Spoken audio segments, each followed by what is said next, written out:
Muito boa noite, bem-vindos ao Quinta Noite, nesta quinta-feira, dia 2 de novembro de 2017. Vamos olhar para os 20 anos da Lei de Terras em Moçambique. A terra é um recurso estratégico, sensível e muito discutido nos últimos tempos. É resultado da entrada de grandes investimentos, os grandes projetos, megaprojetos que nem sempre são bem vistos pelas comunidades rurais que se sentem com parte da sua terra, que se sentem expropriadas, e há, portanto, muitos levantamentos nesse sentido. Vamos particularmente olhar para estes 20 anos, as grandes conquistas, os desafios da Lei de Terras, o que é que está bom, o que é que eventualmente precisará de ser melhorado. São nossos convidados, Jorge Chicoi, que é da Direção Nacional de Terras, do Gabinete Jurídico desta direção, pertencente ao MITADER. Está também conosco a LEAG, de uma organização não governamental que existe há 5 anos, Observatório do Meio Rural. O nosso terceiro convidado é Abel Sainda, da ORAN, Associação de Ajuda Mútua, uma ONG que também trabalha na delimitação, em questões de delimitação e acesso à terra. E o nosso último convidado é Luís Muxanga, da União Nacional dos Camponeses. Aos 4, boa noite, muito bem-vindos. Boa noite. Posso começar por si, Dr. Jorge Chicoi, 20 anos depois, o que é que se pode dizer, qual é o estágio neste momento em termos de ocupação da terra em Moçambique? Boa noite a todos os telespectadores. Bom, são 20 anos de desafios, na verdade, deste quadro político legal, que podemos caracterizá-lo como positivo, considerando que todo este esforço de trazer no quadro legal de forma inovativa, onde as comunidades locais, por exemplo, têm direito de uso e aproveitamento de acordo com as suas normas e práticas costumeiras, é uma inovação. A questão da manutenção da terra como propriedade do Estado, 20 anos depois continuamos a ter a terra como propriedade do Estado. De facto, este princípio norteador da política mantém-se válido ao longo dos 20 anos e poderá manter-se por muito mais tempo. E avançamos em grandes outros campos, como, por exemplo, a questão da consulta. É uma figura que permite reduzir os conflitos entre o processo de atribuição do direito de uso e aproveitamento de terra por autorização de pedido com os direitos das comunidades. Já vamos falar desta questão dos conflitos mais adiante, mas queria perceber, do ponto de vista de disponibilidade, não é? De terra, como é que estamos, 20 anos depois, olhando para também os grandes interesses que existem, produção agrícola, produção industrial, megaprojetos, habitação. Qual é a situação de disponibilidade da terra em Moçambique neste momento? Bom, disponibilidade da terra em Moçambique temos disponibilidade da terra, não há dúvida nisso. É verdade que é preciso aliar esta questão da disponibilidade da terra ao crescimento populacional. Nós estamos num país em que temos das taxas médias de crescimento populacional mais elevadas. Do ponto de vista de taxa de urbanização também é elevada, quer dizer que em redor das grandes cidades o crescimento das grandes cidades é maior. Então as zonas de maior pressão, que é as zonas urbanas, o crescimento urbano acaba representando maior pressão do ponto de vista de procura deste recurso, do ponto de vista de implementação de projetos de desenvolvimento. É verdade que projetos que impliquem, digamos, áreas extensas requerem um maior rigor do ponto de vista do processo de consulta, por forma a salvaguardar os direitos, digamos, das comunidades locais residentes na área ou de outras pessoas singulares que ocupam estas áreas há algum tempo. Então, este exercício todo tem estado, de facto, a ser feito de forma a minimizar qualquer conflitos resultantes. Para a agricultura, tem-se falado de extensas áreas. Continuamos com este número de 36 milhões de hectares de terra arável para a agricultura? Sim, continuamos com os 36 milhões de terra arável. É verdade que é preciso empreender, digamos, estudos agroecológicos, que é para, de facto, aferir a cada momento a disponibilidade da terra, a aptidão de cada área para o desenvolvimento de determinadas atividades agrícolas, mas também é preciso reconhecer que os nossos níveis de produtividade, devido de facto ao investimento e às práticas, digamos, agrícolas que são feitas, podem não estar a permitir, digamos, conseguirmos maior produtividade, mas do ponto de vista de disponibilidade, eu acredito que não é esta a questão neste momento no país. Muito bem, vou então passar para os outros convidados. Quais, no fundo, 20 anos depois, as grandes questões em cima da mesa, quando falamos da questão do acesso e uso da terra em Moçambique? Posso começar por si, Alei Agi, do Observatório do Meio Rural. Bom, boa noite e muito obrigada também pela oportunidade.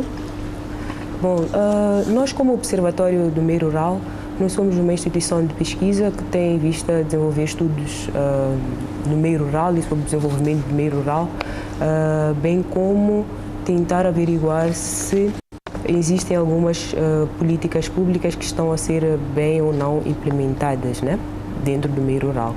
E neste âmbito dos desafios que estão relacionados em volta da terra, nós continuamos a ter muitos desafios por ultrapassar, principalmente no que concerne ao título do uso e aproveitamento da terra por parte dos pequenos camponeses.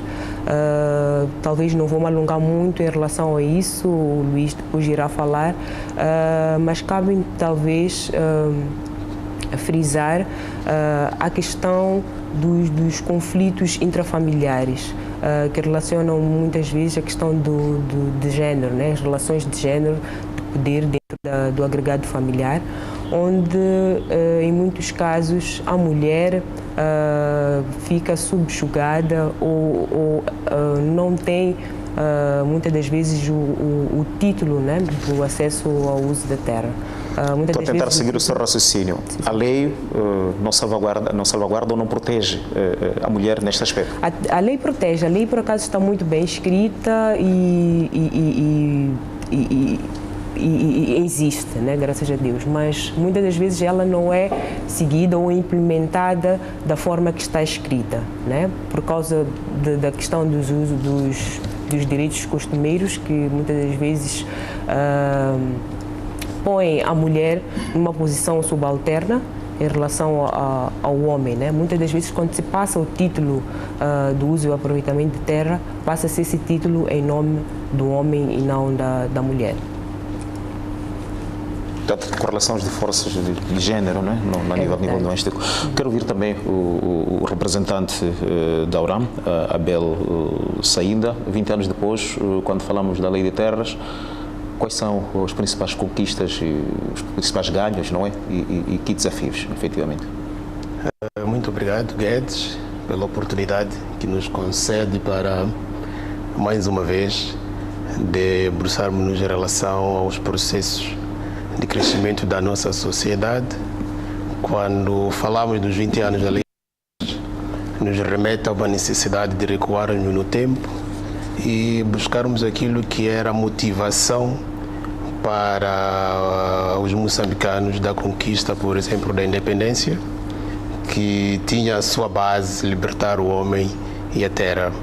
E a partir daí pode-se perceber que a terra representava o elo principal para a edificação da moçambicanidade, e recorrendo mais uma vez à própria Constituição da República, quando no seu artigo, acredito que é o seu artigo 2, quando refere que a soberania reside no povo, e o seu artigo 109, quando mais uma vez refere que o acesso à terra é direito do povo moçambicano. Remete-nos aí a dois níveis de análise. O primeiro nível é que, sem terra, este povo jamais poderá exercer a sua soberania. E esta terra, sem um povo, jamais teria uma identidade. Portanto, 20 anos depois da aprovação e implementação da Lei de Terras, representa um processo de crescimento, sobretudo pelo fato de a própria Lei de Terras reconhecer o direito costumeiro para a sua ocupação. isto é, reconhece o direito da própria comunidade para além do direito positivo. O direito que a comunidade tem através das suas normas locais para aceder a esta terra, não obstante haver necessidade sempre de positivar esse direito através da emissão, como dizia o representante do Mitader, a necessidade de positivar através do DUAT. E isto representa para nós uma conquista. Todavia, olhando para a atualidade, há vários desafios que se encaram no processo de implementação efetiva da Lei de Terras, principalmente no que concerne ao reconhecimento do direito costumeiro como um direito que as comunidades detêm para determinar o que fazer e como fazer a terra. E olhando para aquilo que é a atual dinâmica do desenvolvimento, a procura de terra para os diversos fins, podemos aqui arriscar, não obstante todos nós reconhecermos que a Lei de Terras, a Lei 19/97 de 1 de outubro, é uma lei muito perfeita. Eu diria que é sim uma lei perfeita, mas na atualidade ela precisa ser revista por formas a se enquadrar no tempo. Por exemplo, quando falamos das diversas razões para a ocupação de terra e falarmos principalmente da questão da habitação, representa um grande desafio naquilo que é a implementação da Lei de Terras, principalmente no seu artigo 108 concernente que refere que a terra não pode ser vendida. Mas assistimos aqui a uma ação bastante grande de procura de terras e que acaba se atropelando este princípio, que não é somente um princípio que está plasmado na própria Lei de Terras, mas também na própria Constituição da República. E também representa 20 anos da Lei de Terras, representa um desafio em termos de afirmação da própria Lei de Terras no que concerne às consultas, porque um dos mecanismos que está determinado por lei de acesso à terra, principalmente para grandes investimentos, é a consulta comunitária, e tem-se assistido, em alguns casos, à violação deste princípio. E para nós, mais do que celebrar os 20 anos da Lei de Terras, a sua perfeição, é o momento para questionarmos a sua efetividade em termos de proteção e garantia dos direitos dos moçambicanos e para aquilo que é a natureza dos trabalhos da Associação Rural de Ajuda Mútua, garantir os direitos e interesses das comunidades rurais. E olhando para a terra, estamos a falar aqui de todos os outros recursos que estão adjacentes à terra, e um dos recursos, por exemplo, mais importantes é o acesso à água, que alguns poderão aqui chamar a razão da guerra do futuro, que terá dois denominadores, que serão acesso à água e acesso à terra. E a questão que nós colocamos é quais são as garantias que a legislação moçambicana nos dá para que, de facto, esses recursos não sejam alvo ou objeto de conflitos, não obstante já existirem ou estarem a ocorrer alguns conflitos resultantes do próprio processo de acesso à terra.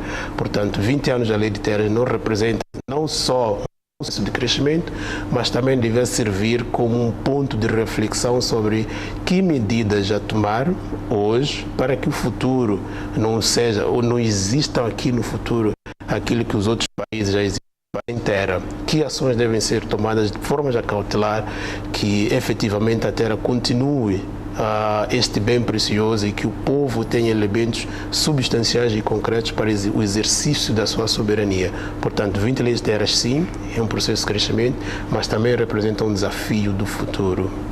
Muito bem. A nível da União Nacional dos Camponeses, quais são as vossas reflexões? 20 anos têm aparecido de tempos em tempos na comunicação social ou integrados em movimentos da sociedade civil, colocando algumas reticências em relação à implementação de alguns projetos de investimento. Quais são as vossas preocupações nesse sentido? Bem, muito obrigado. Em primeiro lugar, gostaria de endereçar um agradecimento especial à TVM pela oportunidade que nos dá para podermos nos debruçar deste manancial tão importantíssimo para o desenvolvimento do país, e um boa noite também aos telespectadores que estão nos a acompanhar neste preciso momento. Bem, para a UNAC, uma coisa é clara, sem a terra provavelmente não podemos discutir da questão de desenvolvimento e, sobretudo, numa sociedade em que temos cerca de 60% da população que está no meio rural e que depende exatamente deste recurso para desenvolver ou para se mover do estágio em que se encontram para um estágio um pouco mais melhor do seu ponto de vista de melhoramento das suas condições de vida. 20 anos são 20 anos de muita luta para manter esta lei de terra. Os colegas que antecederam-me já diziam que é um ganho ter mantido a lei como ela está, porque de facto para se ter essa mesma lei significou um grande trabalho. Uma grande consciência dos próprios moçambicanos de perceber o que é que significaria, por exemplo, mantermos a terra como um bem do Estado. Porque certamente se nós não tivéssemos pautado isso, se tivéssemos ido pela terra como via, aliás, como um bem privado, provavelmente até os níveis de pobreza que o país registra hoje poderiam ser piores. Então, de alguma forma, para o meio rural, a terra serve de almofada no que diz aos níveis de pobreza em que as comunidades se encontram. Isto é só imaginar que não há nada que se possa fazer no meio rural se discutirmos a questão de uma família sem olhar para o recurso, por várias razões. Por razões sociais, por razões económicas, por razões culturais, até por razões políticas em algum momento. Então, portanto, termos mantido a lei de terras até o preciso momento, para nós significa um ganho. Mas é uma reflexão que caminha no sentido contrário da visão de alguns setores, particularmente da vida privada, que entendem que devia ser um ativo econômico e poderia, se calhar, dessa forma, alavancar ainda mais o desenvolvimento. Não, logicamente que tem que haver essa discórdia, porque enquanto há um pensamento meramente econômico, há também um pensamento econômico-social. Portanto, é preciso também ter-se em conta isso, porque os investidores, se olhamos sobretudo para o setor privado, o que lhes galvaniza é o lucro, e para ter lucro, quanto mais se explora os recursos naturais, a baixo custo, melhor ainda para, digamos, enriquecer aquilo que são os lucros. Então, essa é uma dinâmica, uma visão.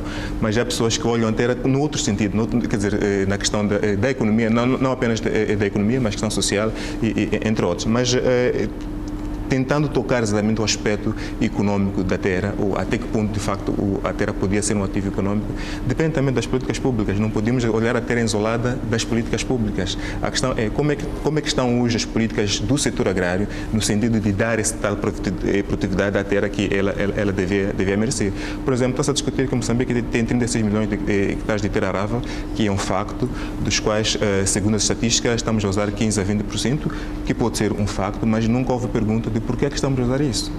Estamos a usar 15%, temos 70% da população, dos quais, se tomamos 70% como 100%, cerca de 90% está dedicada à atividade agrícola. Por que é que estaríamos a usar apenas 20%? Será que as políticas públicas abrem um espaço, acomodam isso? Porque não basta ter terra. A própria lei de terras é clara, enquanto você tem a terra e não a usa ou não faz o devido aproveitamento, também pode ser retirada dessa terra. Então, até que ponto, de facto, as políticas públicas que promovem a agricultura estão alinhadas com aquilo que é a perspectiva de tornar a terra como um ativo econômico? Essa é uma questão. Mas a outra questão que está em volta disso é: temos muita terra sim, mas depois há uma questão de conflito, que dizia que íamos ver isso pela frente. Mas a questão é, tendo essa terra, 36 milhões de hectares de terra arável, dos quais estamos a usar 10%, por que é que teríamos esse nível de conflitos? Então, provavelmente a questão não é que a terra não está a ser produtiva, a questão é como é que nós estamos a olhar a terra como um ativo produtivo, quer dizer, do ponto de vista de políticas públicas a nível do país. Um agricultor hoje está a usar 0,5, quer dizer, é média, 1 hectare é média. A pergunta é, será que não há nenhuma capacidade, do ponto de vista do interesse de expandir as suas áreas? Às tantas já há capacidade, há vontade, mas a questão é como é que de facto posso expandir as minhas áreas, tendo em conta aquilo que seriam as políticas públicas. Portanto, é preciso olharmos aqui não a terra apenas como terra isolada, mas ela tem que estar associada a uma série de ativos, entre os quais a questão das infraestruturas rurais, a questão do acesso ao crédito, a questão da assistência técnica para que possa incrementar as áreas de produção, a questão de olhar a terra ou a agricultura também como uma base de alavancar a economia nacional. Então, nós temos que conjugar isso, não olhar de forma isolada, mas temos que congregar na mesma panela para que possamos tornar a terra de facto mais produtiva. Pois, fica claro nesta primeira ronda de que foi efetivamente um grande ganho a existência desta lei por salvaguardar o acesso à terra, pelo menos em termos formais, a todos os cidadãos, mas há entretanto alguns desafios, como se dizia, a questão dos conflitos decorrentes de conflitos intrafamiliares decorrentes de relações assimétricas de poder dentro das famílias, mas também problemas ligados ao próprio acesso, que a terra devia ser um bem humanitário de fácil acesso, entretanto é preciso pagar algum por ela, particularmente nos grandes centros urbanos, entre outros. A propósito destas questões, que reflexões é que a nível da Direção Nacional de Terras têm sido feitas no sentido de minorar estas preocupações? Bom, a questão na verdade, quando o quadro político-legal já permite e reconhece o direito do uso e aproveitamento da terra por ocupação de boa-fé de acordo com as normas e práticas costumeiras, e vai mais longe, instituindo que a ausência de título não prejudica o direito de uso e aproveitamento que o cidadão adquire pelo mero efeito da lei, já visa de facto reconhecer este direito. A questão é, temos que avançar para o acesso seguro à terra, quer dizer, o cidadão já tem a terra, sim, de acordo com as normas e práticas costumeiras, as comunidades têm as suas áreas onde desenvolvem as suas atividades, já há um processo de delimitação de áreas comunitárias. Então, temos que avançar para o acesso seguro à terra, a segurança da posse da terra. Sim, tenho a terra, mas o que me interessa agora é a segurança desta posse. Então, é esta abordagem que o Ministério está a avançar para ela, que é garantir a segurança da posse de terra. Como? Através dos mecanismos da regularização massiva dos direitos de uso e aproveitamento de terra. O processo em que o cidadão individualmente empreende o processo para poder adquirir o doate da sua área para estabelecer a sua habitação, a sua machamba, acaba sendo muito mais oneroso, e o Estado decidiu, bom, este programa de regularização massiva, em que é o Estado que oficiosamente vai junto do cidadão numa determinada área e faz esta regularização, assegura que a maior parte destes cidadãos que estão nesta área tenham, digamos, o doate por lei, mas também com um instrumento formal. Olha, o instrumento formal já permite, de facto, a sucessão. Uma das questões que foi referida para proteger o direito da terra pela mulher, que é um dos princípios da política de terras e da lei de terras, que é garantir o acesso à terra à mulher. A terra está ligada à mulher. Como estava a dizer o colega, grande parte das explorações familiares são realizadas por mulher, grande parte da agricultura familiar é realizada por mulheres. Então, quando nós atribuímos o direito formal, por lei ela já tem, o direito formal, quer dizer o título de doate à mulher, com a indicação nominativa a esta mulher, ela já está protegida das normas e práticas costumeiras contrárias à lei, das normas e práticas costumeiras, digamos, discriminatórias. Quer dizer, a sucessão, ela tem um direito, ela já não depende do marido, não depende da família para decidir. A propósito, havia uma meta de 5 milhões, atribuição de 5 milhões de doates neste mandato. Como é que está? Quais são os números neste momento? Estamos praticamente a 2 anos do fim do... Os números são progressivos, já foram entregues mais de 300 mil só na região norte do país. No entanto, o maior ganho deste processo foi o desenvolvimento de metodologia, quer dizer, nós iniciamos um processo que no início ficou relativamente mais lento enquanto se desenvolviam as metodologias. Hoje as metodologias já estão mais consolidadas, mais desenvolvidas, a sensibilidade... Tendo em conta o tempo que está em falta, quando qualquer coisa, 2 anos e qualquer coisa, conseguimos cumprir com esta meta? Eu acredito que sim, porque a primeira fase serviu mesmo para o desenvolvimento das metodologias. Com as metodologias, isso significa que mais atores, incluindo de facto a sociedade civil e provedores de serviços, irão de facto entrar neste processo, porque não é só o Estado que de facto leva avante estas iniciativas. Todos os intervenientes, todas as forças vivas das sociedades são envolvidas. O próprio cidadão, de facto, ele tem que participar neste processo da regularização massiva do doate. Muito bem, volto ali a senhora Algi. A legislação prevê que o uso de terra por parte das operações, portanto, operações mineiras, portanto, este uso tem prioridade sobre o uso da terra quando o benefício econômico e social, tanto relativo a essas operações mineiras, seja superior. Na vossa perspectiva, o que é de problemático neste postulado? Bom, o que é de problemático neste tipo de questões que colocou é mesmo a questão da pré-consulta, né? A pré-consulta muitas vezes não favorece as comunidades que estão em volta desses projetos, né? Desses megaprojetos, sendo eles minérios ou agroindustriais. Muitas das vezes não promovem aquilo que é o desenvolvimento destas comunidades. E eu volto a repisar, porque eu estudo mais nesta área e acabo sempre por defender estas questões.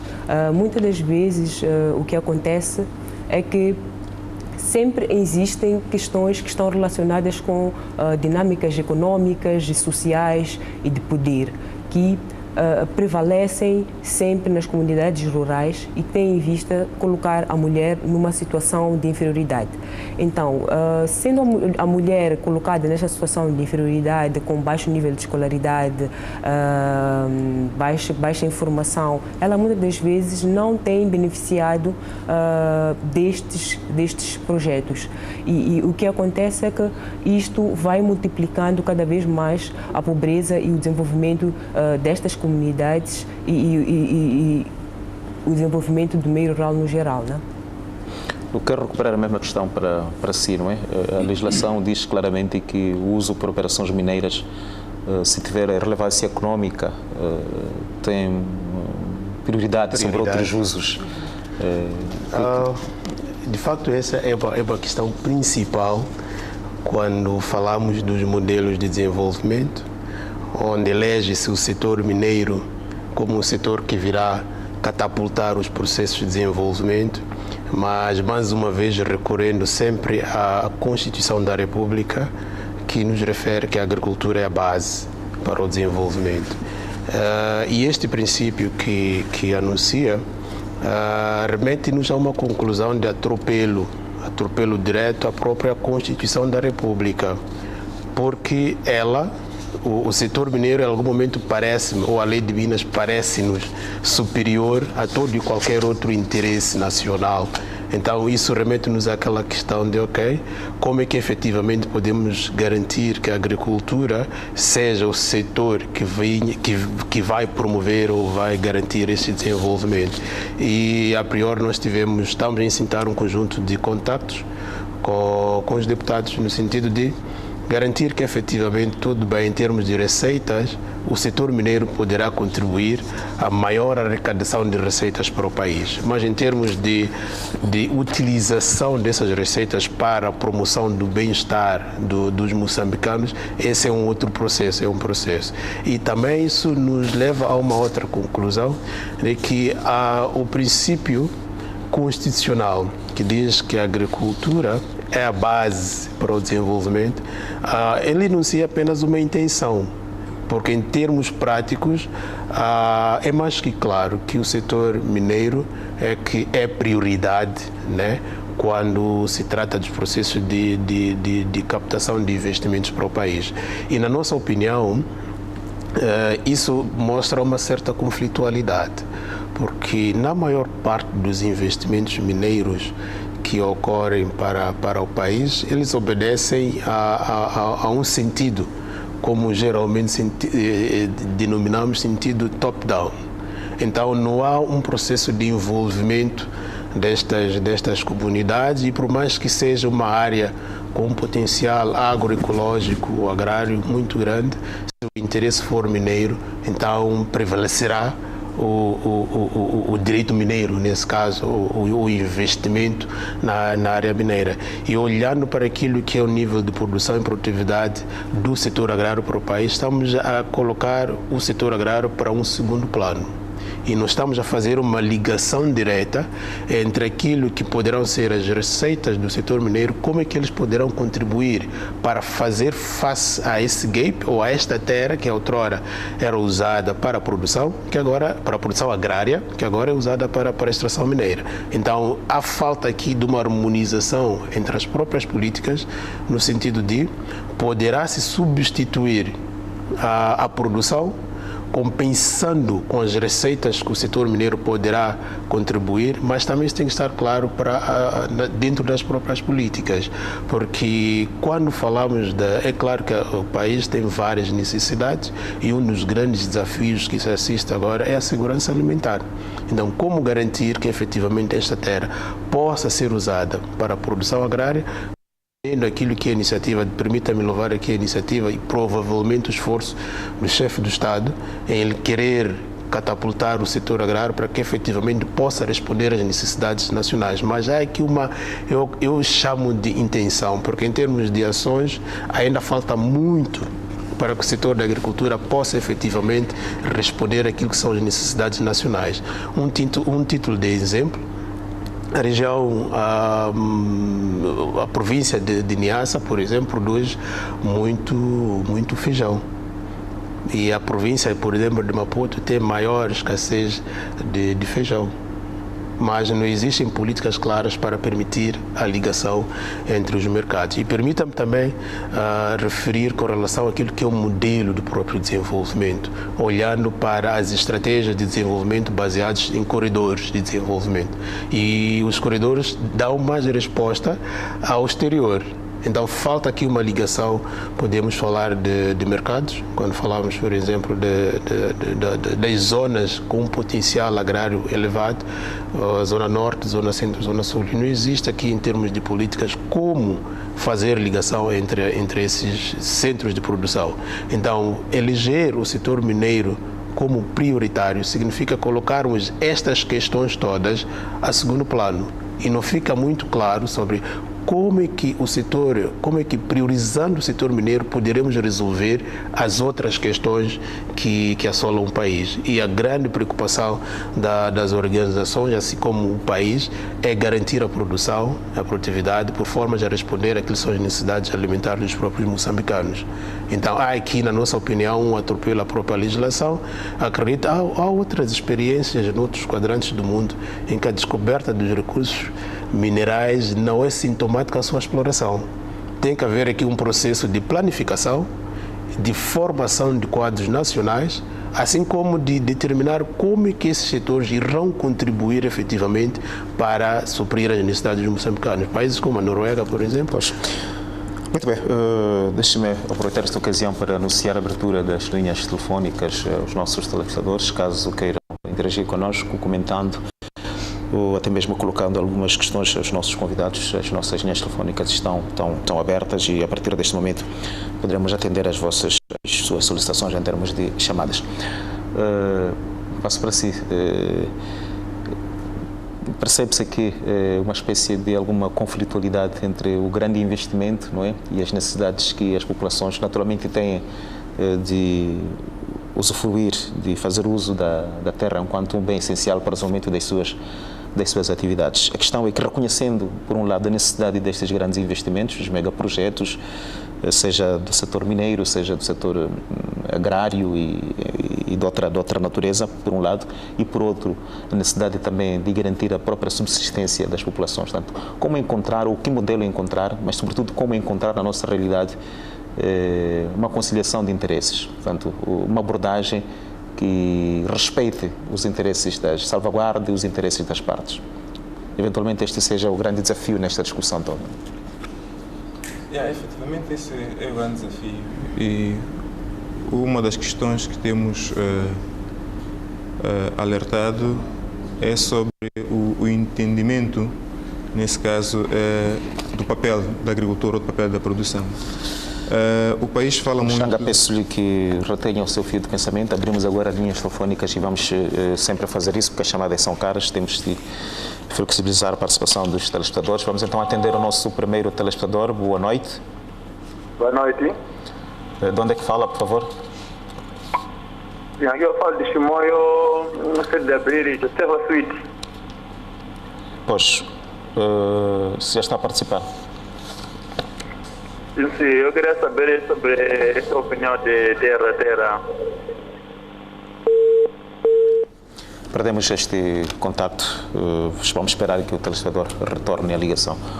Prossiga, recuperando a questão, como conciliar os dois interesses, não é? Para não diabolizarmos os grandes investimentos, mas também não prejudicarmos as comunidades. Isso tem um pouco a ver com aquilo que nós demos em relação, quer dizer, qual é a denominação que nós demos à agricultura. Muitas das vezes, quando se discute no país o problema da fome, fala-se que a segurança alimentar poderá ser um dos mecanismos de resolver os caminhos da fome. E nós temos trazido um outro pensamento, que não é provavelmente não é a segurança alimentar, é a soberania alimentar. E depois pergunto, mas qual é a diferença entre a segurança e a soberania? É aí onde está que tipo de modelo de desenvolvimento nós queremos e qual é o papel que nós temos que dar à agricultura. Enquanto soberania ou enquanto segurança alimentar, podemos estar expectantes que, de facto, os recursos que provêm, as divisas que provêm dessa exploração poderão nos permitir adquirir a alimentação no exterior. A soberania alimentar aborda noutro sentido. Até que ponto há compatibilidade entre as políticas públicas, entre o investimento, e, nesse caso, para valorizar a produção nacional. Não sei se faço entender. Um dos exemplos concretos que foi um geracional de conflito, podemos ir ao caso de Tete, ao caso de exploração de carvão. Houve uma empresa que veio e foi concessionada uma área para fazer a exploração de carvão. Não se tomou o modus vivendi das pessoas que estavam ali. Quer dizer, tivemos legislação por cima de um processo que já tinha começado. Isto é, a lei de terras, nem ela foi observada nesse processo. A nossa soberania como um povo de autoalimentar-se não foi observada dentro desse processo. Em contrapartida, as empresas, é aquilo que eu dizia no início, elas têm um interesse. Cabe ao Estado ver aqui qual é o interesse que o Estado, que o país tem em relação a esses setores cruciais e centrais que nem a alimentação. Porque, por um lado, a terra pode ser um geracional de riqueza, mas, ao mesmo tempo, pode ser um geracional de conflitos, de desgraça, de pobreza, dependendo de como é que os nossos sistemas de governação da terra estão alinhados com as políticas viradas ao desenvolvimento. Volto para o representante da Direção Nacional de Terras. Esta questão de potenciais conflitos, particularmente com as grandes concessões, como se dizia, também está ligada às consultas comunitárias. Fala-se de consultas realizadas ou com deficiência ou de alguma forma viciadas, a ausência de atas, tanto de preenchimento após a realização destas consultas. Tem conhecimento destas questões? Como é que tem estado a lidar com elas? Bom, obrigado. Como dizia no início da intervenção, a questão é que fomos evoluindo ao longo da implementação deste quadro legal. Talvez recordar que o regulamento da Lei de Terras previa no início uma única consulta comunitária. Quer dizer, fazia-se uma consulta comunitária para saber se a área estava disponível ou não para concessionar a um investidor requerente do direito de uso e aproveitamento da terra ou de facto, negociação dos termos e condições com a comunidade. Ao longo da implementação deste quadro legal, chegou-se à conclusão que, em alguns casos, ou alguns membros da comunidade não estiveram presentes no processo da consulta e fez, digamos, um ajustamento, porque o quadro legal ele é dinâmico, ele tem que ser ajustado de tempos em tempos para responder às dinâmicas das realidades atuais da sociedade e da economia do país. E avançamos para uma abordagem em que já são necessárias 2 consultas. E avançamos neste processo em que não só a comunidade local participa no processo de consulta, mas também, digamos, os conselhos locais de povoação, de localidade, também participam na consulta. A sociedade civil, qualquer interveniente pode participar no processo de consulta. E foi-se definindo até os tempos em que esta consulta deve acontecer. Há uma primeira consulta que é para informar a comunidade de qual há um interesse. A segunda consulta vai retomar a resposta. Interrompo-lhe, peço perdão, para atender mais um telespectador em linha. Boa noite. Boa noite. Sim, por favor, de onde é que fala? De onde é que está a falar? Boa noite. Boa noite, estamos a ouvir perfeitamente. De onde é que está a falar? Maputo, Matola. Maputo, Matola. Sim, já está a participar. Maputo. Sim, já está a participar. Pode intervir. Mais uma chamada perdida. Esperemos que tenhamos as condições de comunicação normalizadas. Portanto, eu dizia que foi aprimorado o processo e neste momento já não é... Tem duas fases. Uma primeira fase em que se anuncia e dá-se um prazo de 30 dias para a comunidade sozinha fazer a reflexão sobre o seu interesse naquele investimento, sobre a disponibilidade da área, sobre o enquadramento do objeto, digamos, de investimento ou do pedido de direito, e 30 dias depois, de facto, há depois uma segunda fase. É um processo dinâmico. Hoje vamos detectando que existem algumas, estava a referir de alguns vícios. Nos casos não são voluntários por parte de alguns líderes comunitários, devem-se ao desconhecimento dos reais limites da própria comunidade. Quer dizer, há uma comunidade que diz, olha, os meus limites vão até aqui, no entanto, a área objeto de consulta acaba afetando uma comunidade vizinha. Então, o processo de delimitação de terras comunitárias visa, de facto, antes do investidor chegar e pedir ao investidor ou qualquer titular, a comunidade já tem a sua área delimitada, então já se conhece a comunidade, digamos que com quem tem que se negociar para este processo. Então este também é mais um agregado para reduzir mais um ajustamento do mecanismo legislativo. Vamos atender alguém que está em linha. Boa noite. Boa noite. De onde é que fala, por favor? Eu falo da Maforga, província de Manica, Gondola. Por favor, já está a participar. Sim, já está a participar. Pode deixar ficar a sua questão. Eu vivo numa localidade. Então, eu vivo numa localidade. Será que na localidade é possível ter o Duarte? Está há quanto tempo nessa localidade? Em que localidade especificamente? Maforga? Eu vivo na localidade de Nhambonda. Está há quantos anos nessa localidade? Já estou há 22 anos. Tem o que lá? Habitação? Tem machamba? Tem... O que é que faz? Não tenho nenhuma machamba. Muito bem. A sua questão vai merecer a devida atenção. Obrigado pela sua participação. A menos que tenha uma segunda questão. Não, é somente interessante. Obrigado pela sua participação e continuação de uma ótima noite. Eu creio que já tinha terminado o seu raciocínio. Mas pode pontualmente também referir-se a esta preocupação deste telespectador.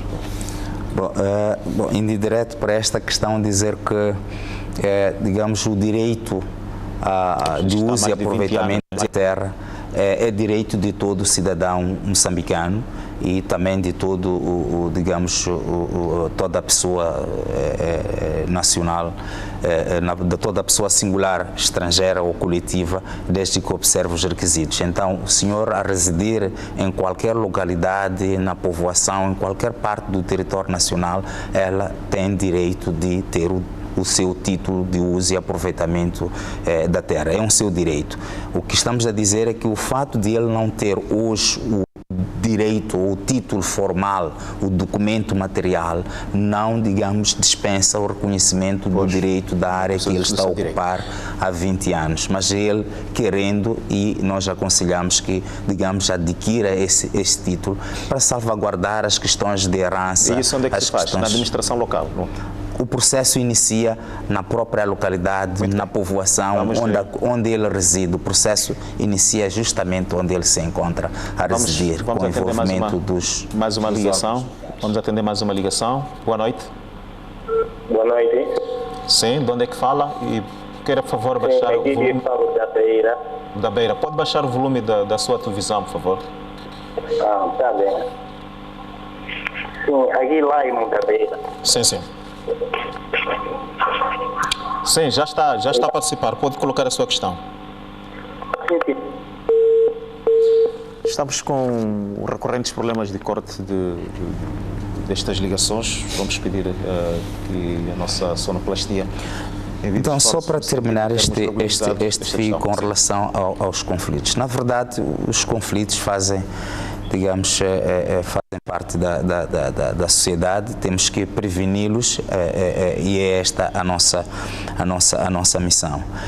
E o quadro legal, o quadro político legal já apresenta alguns instrumentos que visam mitigar e prevenir este tipo de conflitos, justamente com a implementação dos planos de ordenamento territorial. Os planos de ordenamento territorial são instrumentos que permitem, de facto, através de um processo participativo, definir quais são as áreas para a produção agrícola, quais são as áreas para a exploração mineira. Sei que o setor mineiro já avançou muito do ponto de vista de mapeamento de potenciais áreas para a exploração mineira, quais são as áreas com potencial para a conservação e quais são as áreas, de facto, para a habitação, e dentro das áreas para a habitação, quais são as áreas para fins de recreação, para fins de infraestruturas públicas e reduzir, de facto, estes conflitos. Não é só na área mineira que nós temos, digamos, este conflito, digamos, com o investimento mineiro, mesmo para a implementação de projetos de interesse público.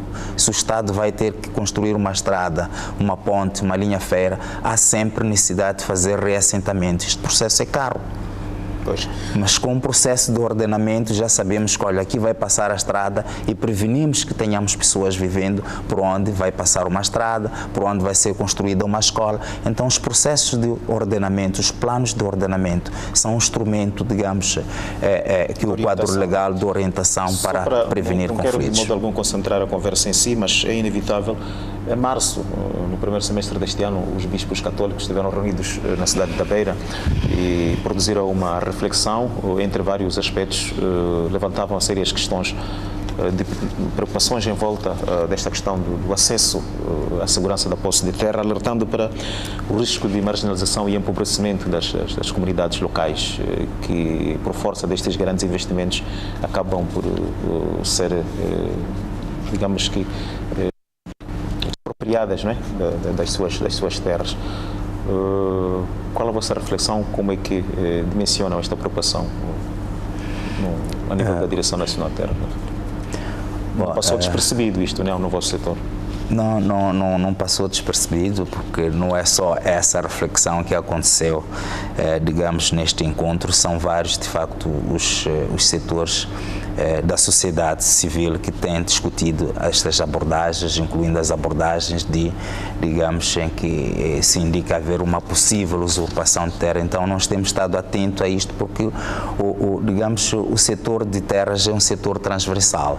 O próprio governo criou, de facto, um fórum de consulta sobre terras, que é um órgão, digamos, de consulta do governo em matéria de terras, onde estão representados a sociedade civil, as instituições de ensino e investigação, o setor público, as instituições académicas, as comunidades locais, e este órgão até vai reunir no dia 8 e 9 aqui em Maputo e vai debater, de facto, no âmbito dos 20 anos da Lei de Terra, as diversas matérias. Então, digamos, esta questão de terra envolve, de facto, todos esses setores, todas essas forças vivas da sociedade.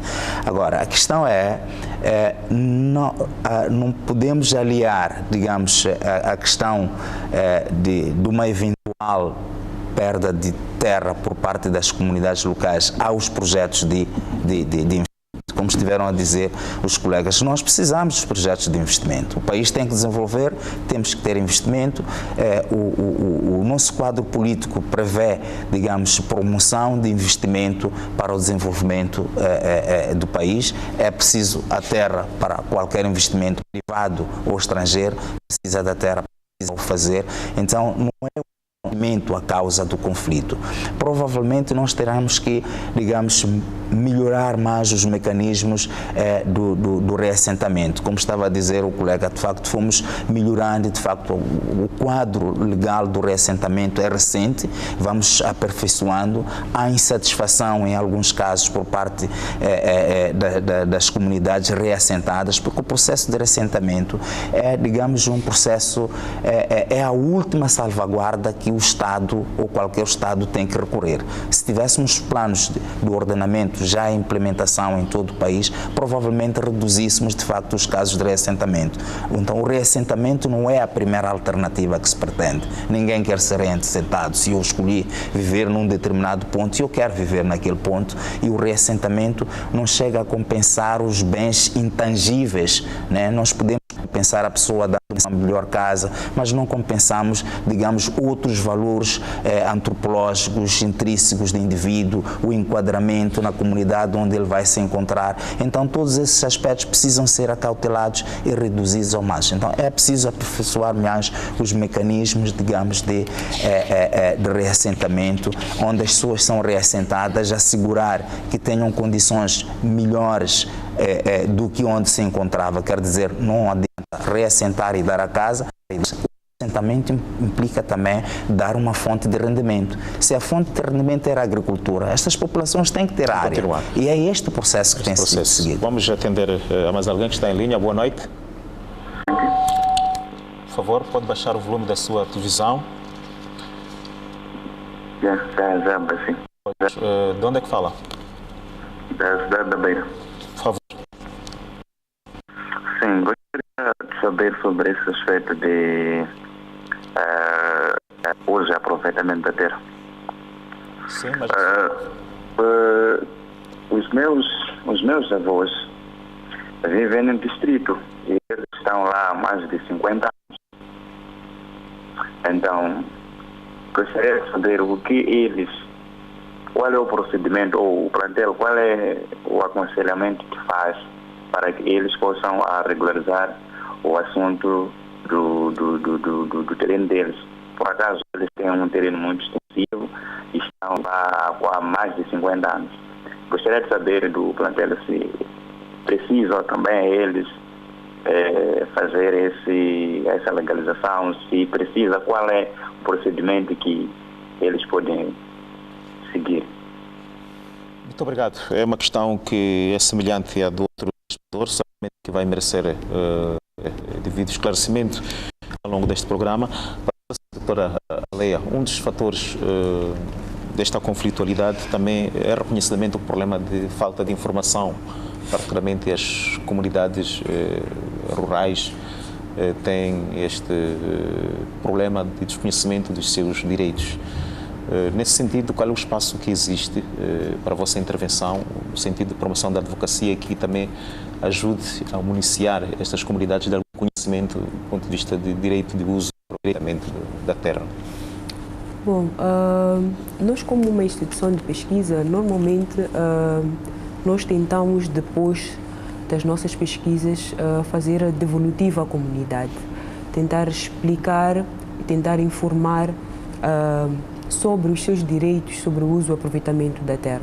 Confesso que não tem sido fácil, porque nas comunidades que nós trabalhamos, as pessoas não têm noção de que têm que ter o título de uso e aproveitamento da terra. As pessoas têm o conhecimento costumeiro de que não, a terra é minha. Se eu quiser hoje abrir uma machamba, vou para o mato, eu só tenho que ter a força nos braços e fazer uma machamba lá. Contudo, as pessoas não veem o desenvolvimento ou o plano, né, de ordenamento.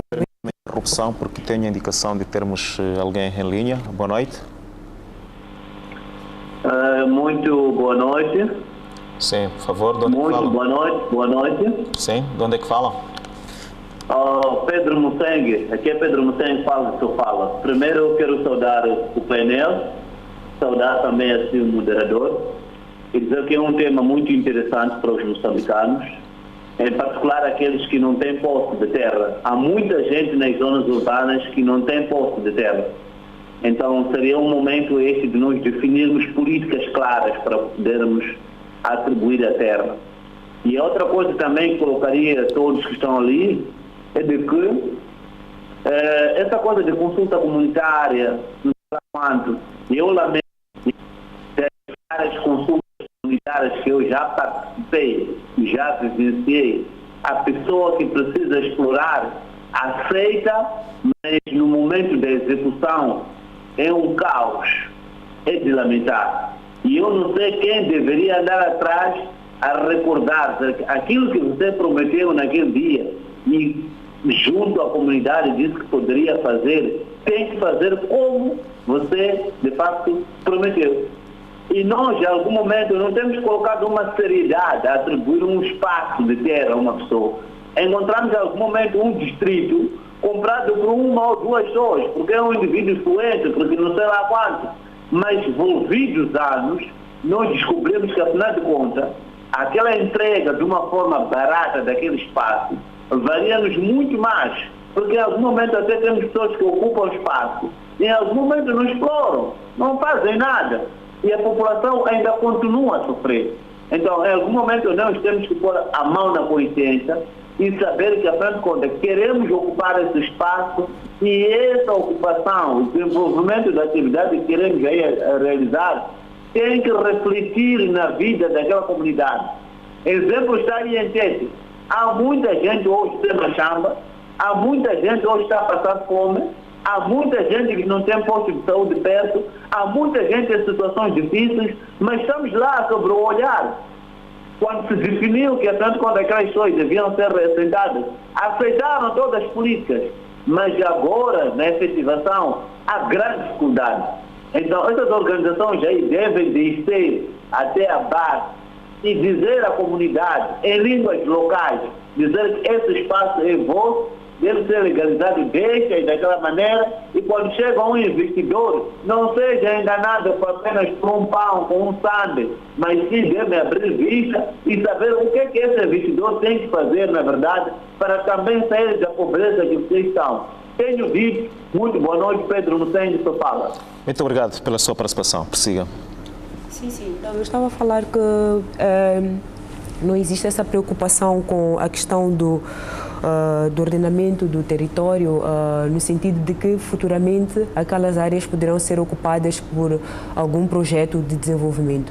Então, este é um dos grandes pontos que causa conflito, né, dentro das comunidades, porque as comunidades têm em mente de que a terra é nossa. Isto nos pertence, isto é o nosso território. Então, se não existe uma preocupação por parte das autoridades locais, no sentido de se fazer um plano de ordenamento de território, eu penso que iremos continuar a assistir, a presenciar situações dessa natureza, né? Já terminou? Não, ainda estava a falar. Então prossiga. Eu penso que podemos continuar a ter situações de conflito futuras. E queria também comentar Eu queria mesmo interrompê-la porque temos alguém em linha, desculpe. Boa noite, por favor. Boa noite. Sim. De onde é que fala? De onde é que fala, o caro telespectador? Nós conseguimos ouvi-lo e parece que se mantém em linha. Boa noite, mais uma vez. Alô? Bom, não estamos a falar. Não estamos a falar. Prossiga. Eu queria comentar mesmo a questão do Sr. Pedro de Sofia.